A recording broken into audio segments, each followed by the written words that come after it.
Okay, so we're going to end this rug, even though it's really not the size that I would make a rug.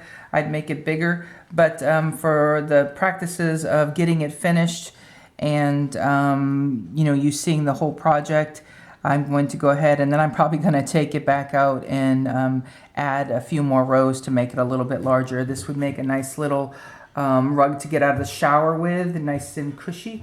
I will tell you that after working on this rug and trying to do it in a speedy fashion, this is a 14 millimeter, which is a P that I have on my website, but I'm going to tell you that it would have been more comfortable using a 16, which is a Q, or I don't even know if I have a 19 out here. I just thought of it. Oh, that's another 16. Anyways, I don't think I have a 19 out here, but I have a 19 also that might have been more comfortable because I'm really hurrying and really squeezing my hand tight. So this 14 will definitely accommodate the 3-inch wide, but I would have been more comfortable. That's just a little FYI. So let's go ahead and finish it. So here I've put in my last stitch and I've decided I'm going to end it so it's basically got 2 rows around the outside. So you've done a single crochet and then we're going to do a slip stitch. So I go in, a slip stitch is like this, you grab it, okay, and instead of going back over, you're just going to pull this off. Okay, so there's a slip stitch which has made it step down just a little bit, and now I'm gonna pull the loop and pull the hook out. Okay, see how, look how blended that is already without even me continuing on. So then you're going to use a tapestry needle or a yarn needle. Make sure that it's metal, not plastic. Nice big eye. This is a number 13. This is my preference. They make 16s as well, but I think the 13s, it's bigger and it's easier to work with. So you're going to thread, picked up some orange somewhere. Gonna thread your needle. It's very easy with a nice big eye. Okay, when you're ending your rug, you're going to do it in the same direction that you're working with, but then I go back the other way. So I want to show you how I do that as well, because that locks it in. I didn't used to do it that way, but I am doing it that way. I teach it in a class that way. It was made as a suggestion to me from somebody else, and I've adopted it because it's a great suggestion. So sometimes people give me suggestions and they're very helpful. So what I do a lot of times is I might just kind of go, why I'm having trouble all of a sudden, and grab maybe just in there to begin with, maybe one time. Kind of.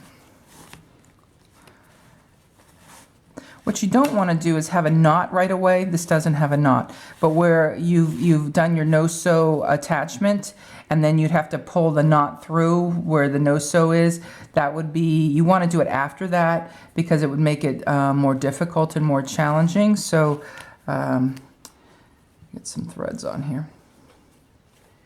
And I usually don't use quite this long, but I wanted to end it right there. So now I'm just going to weave it down through and try to go in the same direction, trying to hide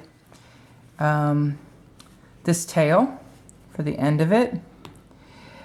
And I crocheted pretty tight here, so it's a challenge to get it through. Some of you and many of you actually crochet tight like I do. I try not to sometimes, but you know, a nice sturdy rug is nice when it's crocheted tight, I think. But I see plenty of people that do it looser and it makes a beautiful rug as well. Okay, so you're going to continue to follow through. See how it's going in that direction. And you can see where it's gone, but it's not, you know, super obvious. I keep following through.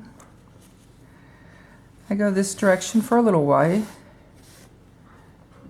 You don't want to pull it too tight because that'll cinch that down more and make that more obvious.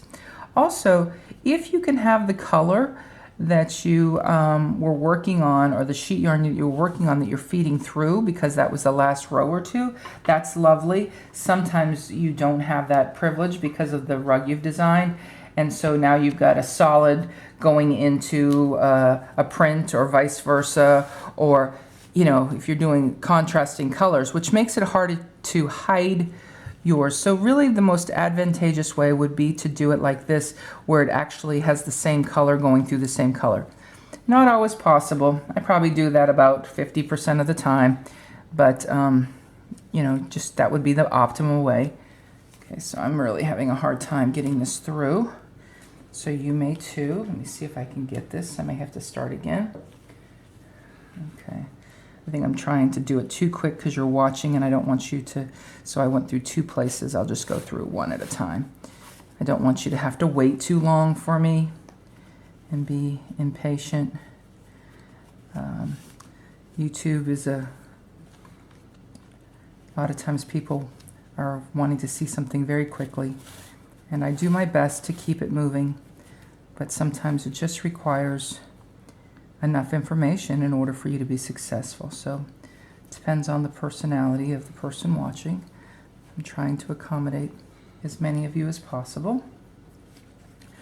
Okay, now ideally I'm going to make this the last time, but I think I'm going to pull this out anyways and make I would go a couple more times through, and then what you're going to do is you're going to turn it and go back the way you came, but you don't want to go, see, this is where it's coming out. It'd be foolish to go right here, okay, and it'd be foolish to go here and then just buckle that.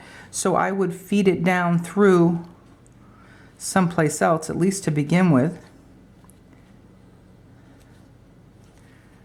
and go back through. And again, you don't want to yank it too tight because then you're going to make a pucker or a pull and draw attention to it. And that's the whole thing, is you don't want to draw attention. See, I didn't leaving it loose enough. Now I think I'm going to this tail, let's do it like this, it's not so thick. So you're going to follow through, going the other direction.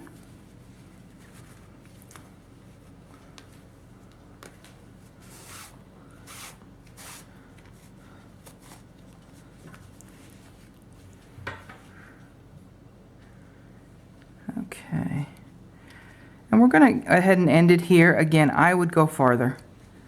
If I was just doing it was my finished product, it was my finished rug, but for purposes of doing it quicker, see, again, I've tried to go through too many. Usually I don't go through so many, so I've really actually made it worse instead of quicker. It's been a long day of filming. Done a lot of films today, so. Okay.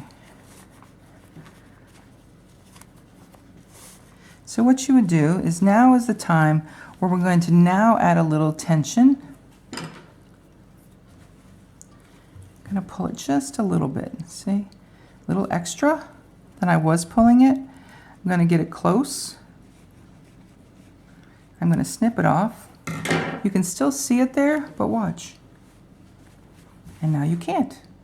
So that's how you would finish a rug.